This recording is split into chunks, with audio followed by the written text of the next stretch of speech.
Gangs might be exploiting loopholes in the immigration system. A purported insider at the Department of Homeland Security reveals the details to Project Veritas. NTD's Grace Coulter has the story.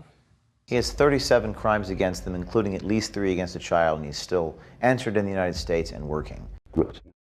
A source claiming to be a DHS insider tells Project Veritas founder James O'Keefe that migrant gang members are evading deportation from the U.S. by exploiting a section in immigration law called reasonable fear. The insider claims some are even being given temporary U.S. work permits. According to the American Immigration Council, to demonstrate a reasonable fear, a migrant must show there's a reasonable possibility that they'll be persecuted or tortured if removed from the country. The standard applies to people who illegally re-enter the country after being deported and non-citizens with criminal convictions. But the insider calls this a giant loophole being used by gang members to enter and stay in the U.S. He claims once a migrant gang member makes the declaration of, "My life is in danger and I may be harmed if I return home," they're taken off the transnational organized crime watch list. Whilst demonstrating reasonable fear doesn't grant asylum, it can allow asylum seekers to stay in the U.S. before their claim is heard, a wait that can take years.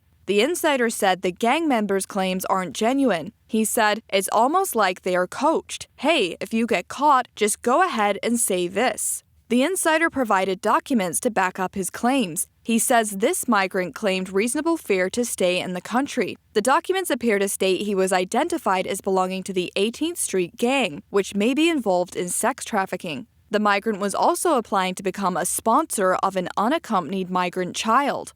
The DHS insider said his main concern is that sex traffickers are and will continue to exploit this law. He said children are especially vulnerable to being victimized. He says to him, "This is a bigger problem than terrorism is right now within the country. Every single one of these transnational criminal organizations are involved in sex trafficking." NTD reached out to the DHS for comment, but they didn't get back to us before airtime. Grace Coulter, NTD News.